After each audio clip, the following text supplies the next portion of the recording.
I'm here with Anat Admati, the George G.C. Parker Professor of Economics and Finance at the Stanford Business School. She and her co-author, Martin Hellwig of the Max Planck Institute in Germany, have written a book called The Banker's New Clothes. This is an extraordinary book. I've had the good fortune of having read it. It's clear, it's straightforward, and it addresses what you might call a fault line in our societal design that's caused people a great deal of discomfort in these last few years. And I'm talking about the financial system and the too big to fail banks. Describe for me, why did you write this book? Well, after the financial crisis, I decided to look into the banking industry and why we had this crisis, what was going on. And I started reading narratives about the crisis, what people were saying, why it happened, what's going on, and what to do. And I started having a really uncomfortable feeling because I didn't understand some of what people were saying, and some of it was really like downright false. And some of it was about what people were not saying, which was obvious to me that needed to be said. And all of a sudden, there were just lots and lots of stories and lots of narratives that people were saying that were involved in this debate. The bankers, the regulators, the politicians, even some of the academics, and I was becoming increasingly uncomfortable with that. Was your discomfort related to the fact that, in essence, there was not a logic or a way through the academic literature to comprehend what had happened, or that people alternatively were not applying standard theory in a way that addressed the real problems? There were different kinds of what we call bankers' new clothes, which is flawed arguments floating around. And they came really in all variety, a whole wardrobe of them, if you will. Some of them were just made absolutely no sense. There were confusions about language and other things. And then when you get to the fancy kind of, bankers' new clothes, the subtle ones, you saw a sort of an abuse of even what we do in economics, which is to just kind of make up stuff sometimes, or just tell a story with some presumption that what we see has got to be good and efficient. Well, I would say when you talk about the banker's new clothes, I'm always reminded of the Arcade Fire song about all the children have always known with their fresh eyes that the banker has no clothes, but they go along with it anyway because it's better than feeling like you're alone. And I think you're stepping out. You're quite alone relative to what I have read in the academic literature in analyzing this crisis.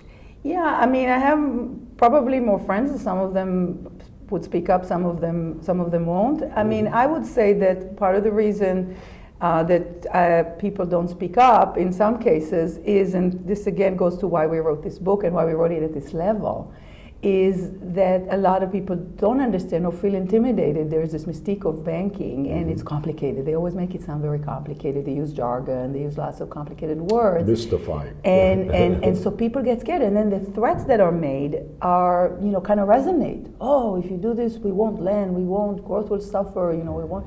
And so even though it could be an empty threat and makes kind of no sense, it scares people. And so I didn't know why people said what they said or believe what they believe. I just said, can we just kind of step back and start in the beginning and think this through? What is really going on? Okay, what happened? And once you diagnose that and you sort of see all the forces, what can we do? So the subtitle of the book, which you didn't read, was meant to be positive. So this book is not a complaining book. Right. This book is a sort of educate and advocate kind of book. Yeah. It just says to people, here, let's go through it very, very slowly and explain everything, and then you will see what we can do. So you're creating light at the end of the tunnel. Exactly, through that's comprehension. the hope. Because my son, who's in his 20s, said to me recently, Dad, we don't need any more exposés. We know it's bad. Right. The question is, how do we cope with feeling powerless in the presence of dysfunction? And what you're doing is trying to lead us out of this dysfunction with a new vision. Yeah, I want people to, first of all, I want to elevate this debate. It's been in the muddled, levels where, things don't make sense and nobody quite understands, and people just say things. People say things that the other people can't quite unpack or really challenge, or maybe they don't want to, I don't know. And so it was like, okay, we'll get everything on the table. Now we're challenging what people say, and we're taking back sort of, taking back the comprehension and the logic of it, and facing up to, the obvious forces and diagnosing what is really going on. So we're trying to fix the diagnosis and fix the narratives so that they make sense. And then from that comes a very powerful, positive message, which is there is stuff we just have to kind of get our head around what it is and know where we want to go, and then, do it. But that's kind of where the bad news comes again, because that's where the politics comes. The politics, because the logical collective action. Doing it is harder than it appears. So all along I was thinking, well, this is obvious, what's wrong? And it's only when I got more into it that I got into why it's so hard to change. So in the launching event last week, it was like kind of the bad news, good news, bad news. And the bad news was it's bad, and the good news was it doesn't have to be bad, and then the bad news again was it's very hard to change. You can lead a horse to water, but you can't make them drink with regulatory reform. Let's talk about the substance of the book. When you and Martin, who is based in Germany, where they have big universal banks that are also in the realm of too big to fail. And Landon's banks, very inefficient too. Yes, and savings banks. And they're exploring banking union in Europe right now and banking reform. So the two of you from different continents, but looking at these structures all over the world, what do you see wrong? Where are the incentives misaligned, and what do you want to do about it? So basically in banking, there's a perennial problem of over-borrowing, over-indebtedness for the banks themselves. And this is it's a sort of inherent problem to the banker, because once the banker has debt, because people entrusted their money with the banker, then from that point on, the banker is in a little bit of a debt overhang situation, what we call. At that point, the banker wants to take just a little bit too much risk for the money that he puts in, or just put too little money for the risk he's taking. And that problem goes back forever. So when they say banking has always been fragile, we say banking may have never been completely efficient. Because the banker was always, it's a governance problem between the depositor and the banker, basically. That the depositor thinks they're going to just get out in time, and sometimes they do run, but the banker just wants to live a little bit more on the edge and not back up their Lewis Brandeis called other people's money. Precisely. So that's the last chapter. It's other people's money. The other people's money go all the way to the politicians. So it is the fundamental governance problem of banking. And now you superimpose on that the fact that we have safety nets we've put in, because the collateral damage these days and all the time of banks becoming distressed, failing, are so large, we try to make it not happen. But that only feeds this tendency to become addicted to borrowing, which is sort of a fundamental force in indebtedness. It's what they call moral hazard writ large. Exactly. So now you have all these other forces that have happened recently with the bigger banks especially, which are many ways to scale up the risk to unbounded amounts that can really take down countries with them, and ways to hide the risk, because do the investors, do the regulators, does everybody know what's going on there? And it ends up being an enormous governance problem between essentially the banker, or even the banker on the floor, and essentially the rest of us, because they'll throw a bone to the shareholders, or they'll do this, but then down the line the people impacted are creditors, or if they're insured, basically taxpayers and the public who get harmed. So it's a massive governance problem then. It's particularly serious for the too big to fail banks, but it's really across the board, because banking in general is not on its own feet ever as an industry, as part of the economy. And therefore it can get kind of distorted and inefficient. So it's analogous to the environmental movement, where you have side effects, pollution, what economists call externalities. Exactly. And the question, before we get into the politics of how to implement it, the question is, what would you do to internalize those externalities? What's your prescribed remedy? So we have remedies that go to now, as the epigraph says, time gets rotten before it gets ripe.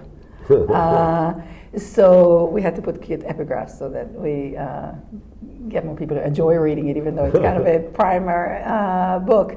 One of the things that's bad about banking crisis is if they're allowed to linger and if there's too much sort of forbearance on private debt. That happened in the savings and loan. That was very damaging.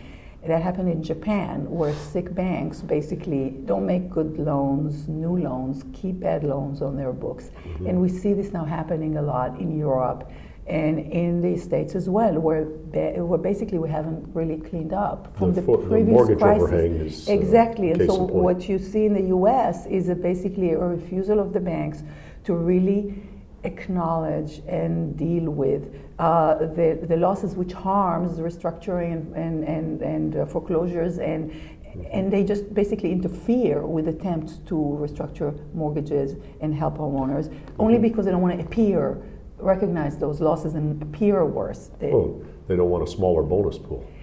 Right, so somehow it's all about the appearances and accounting and all of that, and all of a sudden we're just denying reality. And in Europe it's the same, because on private debt there is stuff to do. The private debt lives in the markets, and you just do not keep around insolvent entities. They are very unhealthy entities. So zombie banks that populate the earth are not helping the economy. There's another dimension to this, which is zombie banks are alive in the political sense. And while they're on life support, they may, for instance, encourage municipalities, rather than to restructure the debt, to lay off teachers, lay off policemen, open the prisons, do various things that save money from the sovereign. They turn society inside out to preserve what you might call cash flow to service the debt. Right. So they end up getting other people to overbore, and they end up just harming the whole system by making inefficient investments themselves, overlending to governments, overlending to municipalities, sometimes overlending to homeowners for their own benefit, and then creating more problems for other people in the process. So it's part of why they're unhealthy entities, when they themselves are both excessively indebted, more than any entity in the economy, and that they have access to support and sometimes to flawed regulation that encourages them to go this way or that way. For example, distorts them away from making business lending, where they can actually help the economy grow. Well, isn't this notion of the political power that derives from rent seeking by this sector a moral hazard of sorts, that it allows them to believe? And essentially, they can overlend because they can always use their political power to restructure society to especially if mitigate their losses. Especially if they overlend to government, which has always been the problem. So we have a chapter on the politics of banking, and the politics of banking is very complicated. It's a little different in different countries, but there is always a lot of politics in banking, and governments and banks have always had kind of an issue. Because, the robber said, banks are where the money is. Why did you rob the bank? William Sutton said. Willie Sutton, I think. They said, that's the rumor anyway. Banks are where the money is. Yeah. So politicians always have ideas for what banks should do with their money. Yes. As a result, is part of the reason that they forget about the public in terms of containing the banks. Well, they've been partners in war finance. Precisely. So going back to different situations, there's always something about the relationship between banks and governments, and that's an unhealthy symbiotic kind of relation. And it could be about campaign financing in this country, it could be about funding the governments in Europe, but everything gets kind of distorted, and the politics of banking becomes what Martin likes to say about bin Laden's banks is, because these entities are so political and basically owned by the politicians in Germany, they are incredibly inefficient and cost the taxpayers money all the time. Well, in Europe right now they have a tangle too, because they've always treated the sovereign debt as a riskless asset. Precisely. And they're finding out that's not true. Precisely. So the Spanish government says, we need our banks, which are very sick banks, to lend to us. And then these banks and the government will go down together, and the people are suffering. They're not, the homeowners are being kicked out because the mortgages are not have recourse. The government gets into debt because then the ECB can't help the government, so it helps the banks to get the government into more trouble, and then they'll all fall like Ireland, and they will need assistance, all of them, and all of it to feed this beast of the banking and bail them out, instead of sort of facing up to the problem like Sweden did in the early 90s and, get rid of really sick bank and create good banks that can actually help the economy. They just kick the can down the road, a lot of forbearance everywhere, and it's very, very unhealthy. So we're very alarmed about this situation. We think that allowing the banking system to remain so unhealthy and not clean it up and sort of having maybe even overcapacity, but just don't doing the right things So and going to other investments that are not healthy is very bad. So our prescription are also to strengthen the viable banks immediately, not to wait, because while they're muddling along, they're not helping the economy. They're benefiting from cheap interest rates. They're not even passing them on to their borrowers. They're not making new good loans that the economy needs. And so when they say we won't lend, they're not lending anyway. They don't want to. Yeah. If you're already on strike, the contingency of a strike is not so leverage. The threats are just like completely empty because they're already not lending. It's not a problem of lack of money. It's a problem of lack of will. And so this lack of will is kind of an important thing throughout. I want to get at, now we're at the political interface. The first part of your prescription is stop tolerating forbearance, recognize losses, however painful clean it is, them up, yes. restructure them. If you have to change managements, if you have And to throw restructure debts. good banks into the system that Right. are recapitalized, that can make good loans, that can support the economy But out of as what you might call the ounce of prevention that's worth a pound of cure. Right. Prospectively, your Where are book we talks going? about a very, very marked difference in the mix between debt and Yes. equity than is the current practice in the world. Yes. So this is the immediate, and then where are we going with this? We go to very, very different place than what current regulations. When they tell you Basel III is so tough, triple the previous requirements, Martin Wolf had the best line on this one. He said, tripling almost nothing doesn't get you very far. It sounds times tough, 0 is 0. but 3 times 0 is still there. And he said this right when Basel came out. The title was "The Mouse That Didn't Roar." That's right. So in the Financial Times. exactly, in the Financial Times. And that's what he said. It sounds tough until you realize that when you triple almost nothing, it doesn't get you very far. So these requirements have no science behind them, only politics, really. And they basically took a really very flawed Basel II and made it, tweaked it, but didn't abandon the approach and continues to use the kind of flawed notion that we need just enough and that, these models are going to tell us how much. As, the analogy we give sometimes on even the fine-tuning of it, and certainly on the level, and I'll talk in a second about the levels again, is all this fine-tuning with the risk where it's like speed limits. Well, the truck companies are going to come and tell you that they have fancy risk models that tell you that it's okay to drive at 80 miles an hour through the neighborhoods with explosives on them. But guess what? After the first explosion, we're going to put some crude and safe speed limits in place. Same here. There is absolutely no reason that all industries without regulations stay way away from this level of indebtedness. And even though the banks have some debt, deposit, for example, for some of them, that starts them off as funding. There is absolutely no reason that they cannot maintain on a regular basis the kinds of equity that just about any healthy company, and they wouldn't even allow themselves to lend to at 30%. And the purpose of the equity is very simple, to allow them to absorb their losses in downturns and continue lending and continue functioning and not become so sick that they need support. So they don't, the externality that we talked about, the spillovers, the side effects are mitigated because you're not playing with other people's money, you're playing with your own stockholders and therefore and the owner's money. Right. And so, to the extent that there's a governance problem between managers and shareholders, that's easier to solve. At least there's not all this collateral damage on everybody else as they take risk, and sometimes the risk doesn't work out. Who bears that downside? That's the key question. Straightforwardly, the people who made the decision. Of course, there's an issue of personal liability for the bankers, and there's a whole other layer to it, too big to jail, whatever. So we can talk about that. But first and foremost, they should stop using subsidized borrowing to get everybody into so much trouble when the tax stuff code doesn't plays work. a role in the banker's preference for debt over equity because of the deductibility of interest on the debt is an a extra cost. kick. An extra kick. So we have a completely flawed and perverse tax code that subsidizes something harmful, Right. which is excessive use That's of right. debt to fund. It encourages spillovers and externalities Exactly, and it's like leverage. subsidizing pollution. So the whole thing, so implicit guarantees, I'm not saying to take, I'm just saying to push back on them because they create more incentive to take advantage of them naturally. Yes, yes. But the tax code is completely crazy because that is just the amount of cash. You can give them, you can neutralize that effect by saying, okay, you pay me this amount of money, but you don't need to go indebted Right. to get that tax. So you can neutralize it, you can change it, you can do lots of things.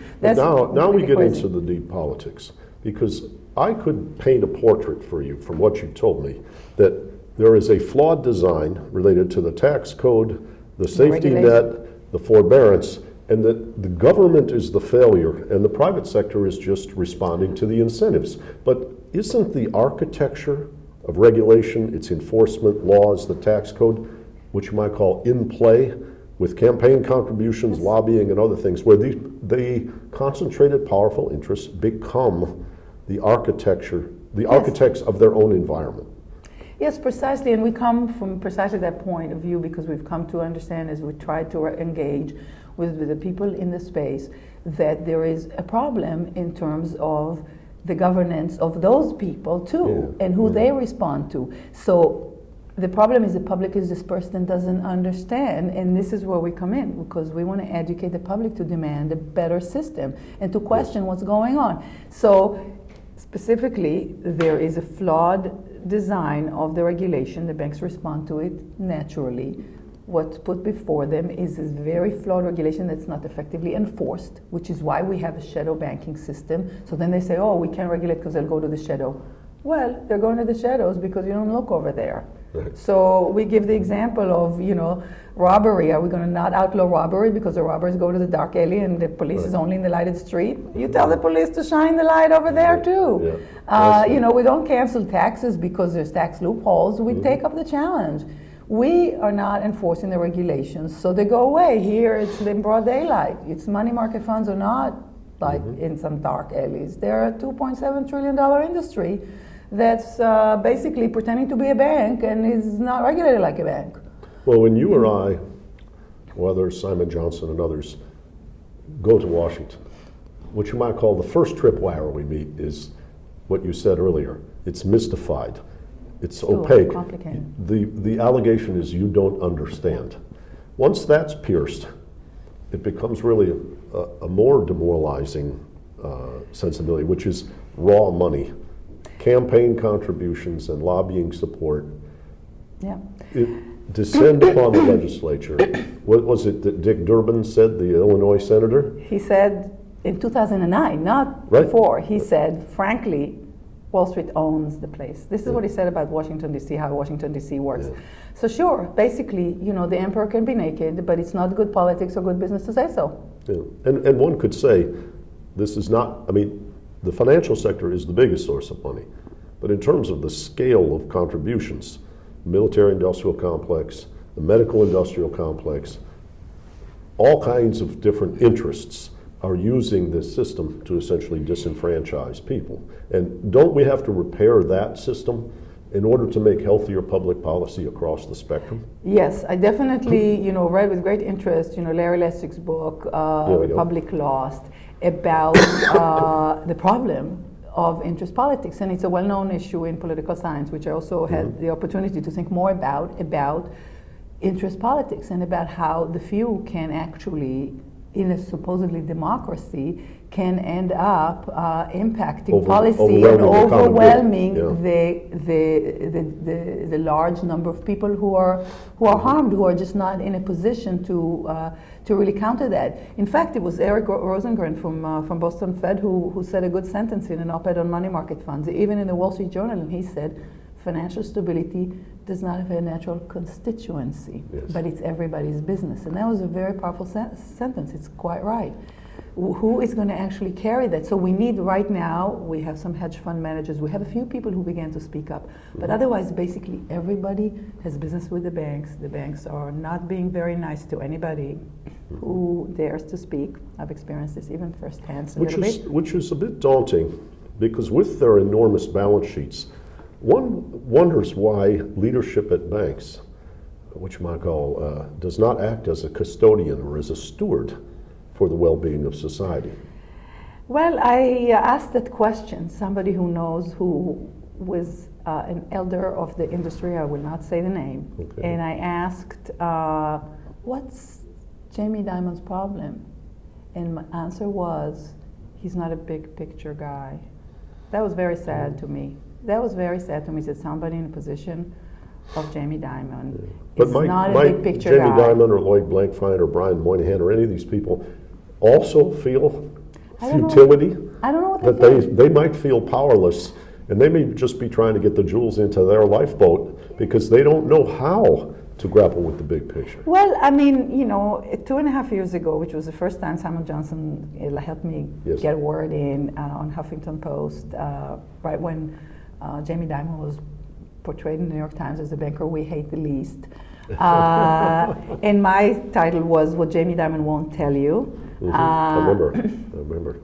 At the time, at the end of that story, I addressed Jamie Dimon and said, Mr. Dimon, if you don't want us to be so scared of your size, why don't you own up more of your downside risk? So he said he wanted to be like, the banks are like Walmart, efficient, big is beautiful, efficient. And I made the one mistake when I was writing this, when I was rushing, not checking, that I said you want the size of Walmart. Actually, he's 10 times bigger than Walmart. So that was a wrong statement. That's my one mistake in the story. And I said, you want the size of Walmart, or you want to be very big, but you don't want the type of funding mix that Walmart has, which is much safer than you are, even though we don't regulate them to not borrow more. What concerns me is not that he argues this perspective. What concerns me is, number one, I don't see empirical evidence that the economies of scale in banking warrant anything larger than about $400 billion is at the outside. So, but more concerning to me is that these social leaders do not engage in debate about what is good for society in the context of their institutions. And that's where I say, where is the stewardship? I agree. It's very disappointing. I think that there you've is a been conversation appealing to have, and I've been appealing. And when I even asked him to engage, I was not saying that he should neglect his fiduciary to compete. I asked him, and I wrote another letter to the board of JP Morgan. Of course, they ignored me, and to investors, trying to get investors to push them to say, why don't you advocate for changing the tax code? Why don't you advocate for everybody having more equity? You're a strong bank. You're instead proposing to pay for the resolution of dumb banks. That doesn't even make sense from your narrow perspective. Can you be a mensch? Well, I was not answered so far, all I can say. And so at some point it became clear that they're not going to be a partner unless they're pushed from the outside. And there this was book like, is designed to inspire that push precisely. by educating the public, giving them the confidence to see a healthy design. Yeah, and so we wrote it at a level that anybody can understand, so the public was directly addressed. And I am told that there are a lot of people involved in this debate, and there are a lot of economists actually, where the material that we cover, which is the economics of funding, is equity expensive, it's not covered in economics. It's buried in the middle of a corporate finance textbook that MBAs learn and probably promptly forget. Well, in macroeconomics, we don't even have a financial sector. Exactly, precisely. So in macro, it's not, and when they put in a financial sector, they just make some crazy assumptions, and then they go estimate, and they get all these DSGE models and all of these things that make no little sense because they don't understand the financial system. So within the field of economics, there is a great ignorance about the forces that are making this industry go this way or that way, and they just almost take what we have and the fragility of the system as given. They start from that point as if we're doomed, as if it's got to be like that, and there's some kind of terrible trade-offs. And our good news is, guess what? That's just wrong. The trade-offs appear from the perspective of the private bank, but for society, there's no trade-offs. Actually, we can have a safer system and growth. We can have a thriving financial system at the appropriate size of this industry, not bloated with subsidy, not all distorted like it is, but a healthier system that's part of the economy. There is a business of financial intermediation. If we're told that with 25 or 30% equity this industry cannot live, and it is a nail in their coffin, as one of the colorful expressions Mr. Dimon used, then maybe we need to have a few funerals. for this industry and sort of clean out and get it to the right sort of scale and the right in the economy, so it's sort of more normalized and less dependent on these corrupting safety nets. There's always a resistance to change. Whatever the present circumstance is, you're considered utopian if you imagine a substantial difference. But my understanding from your book is that the amount of leverage and the amount of complexity in this era of derivatives and deregulation is quite the exception. And I know Andy Haldane from the Bank of England has written about the social contract between the financial sector and the rest of society. And Adair talked about it. And I think Adair Turner has written about it as well. Are you not essentially saying let's return to normal as opposed to do something unprecedented?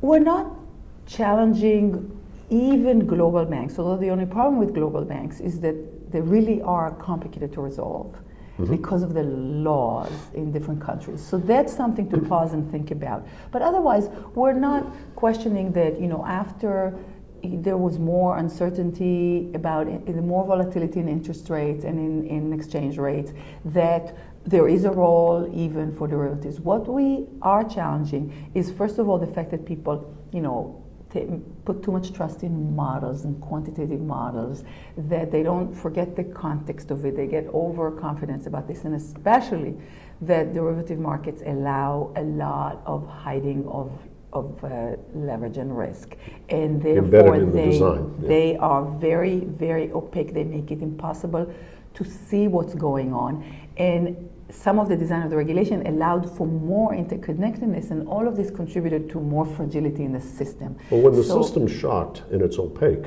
an investor naturally becomes suspicious of everyone, which creates a synchronized shock and amplifies the downturn. Exactly. So this opacity is also part of the scary thing about this, because you just don't know. So once you get nervous, there's all these skeletons and all these black boxes, and you don't know.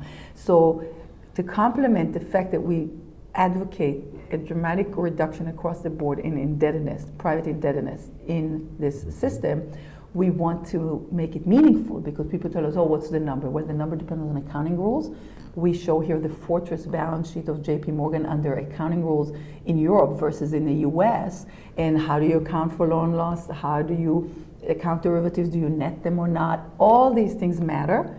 And then just the disclosures per se, and whether it's an exchange rate or a clearinghouse, we want exchange rate. We want much more bright light on what's going on. When we discover the London whale or all these risks, it's usually bad news. The money that they make there, we don't usually see. That just goes straight into into the earnings, into the bonus pool, into all of these things. Yeah. But when we discover risks, usually in this system, it's usually when it's too late, and we have to wonder how this happened.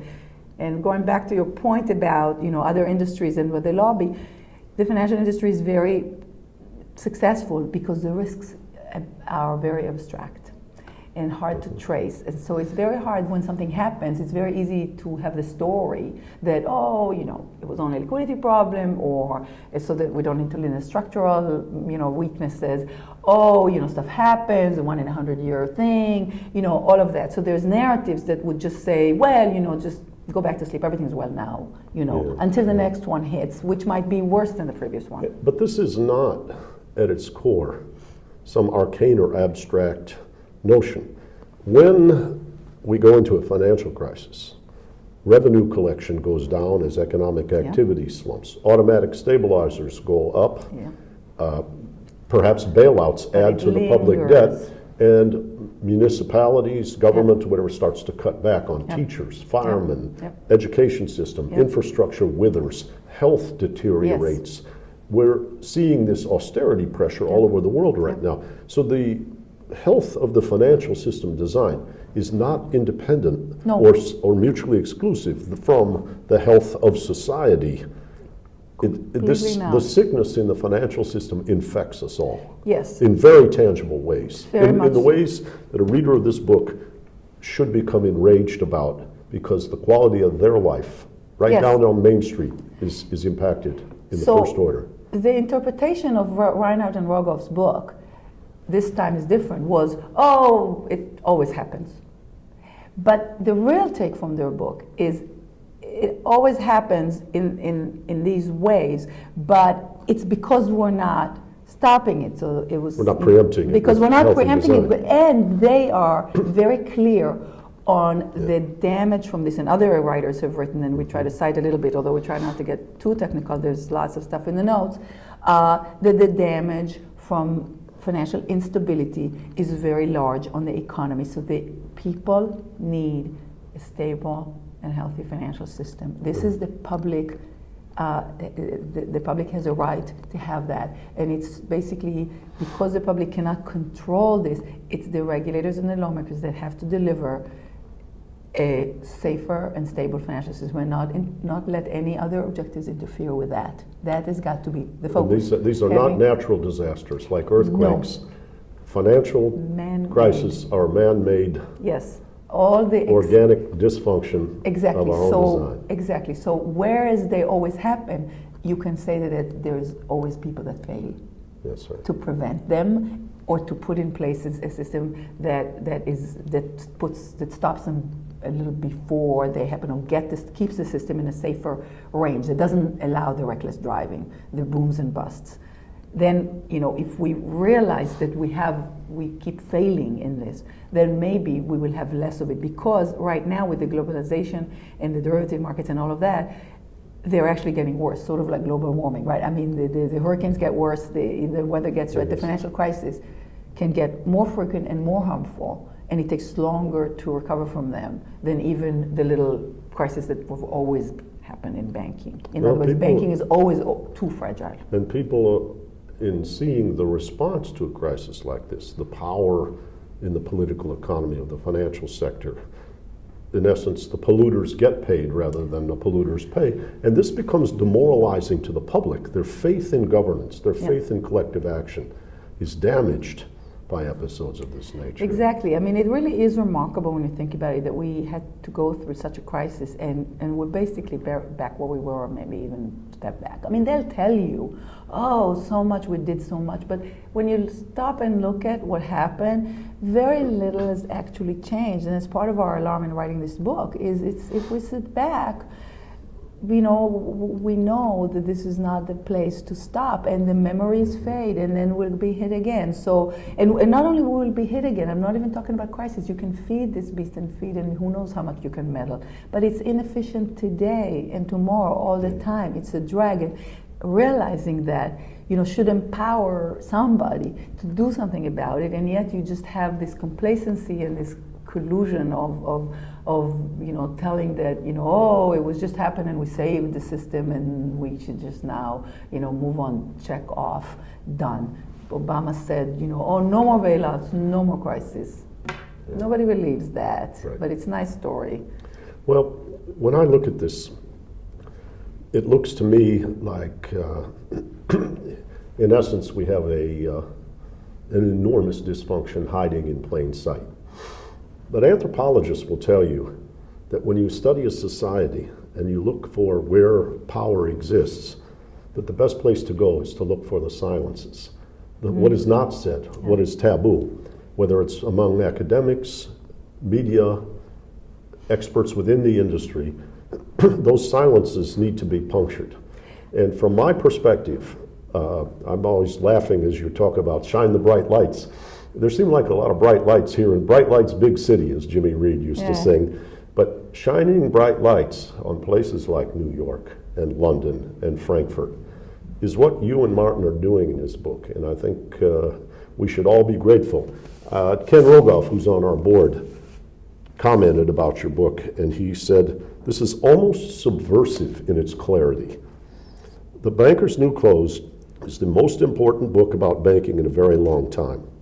Future efforts to regulate the financial system should start here. I couldn't agree with him more. Thank you.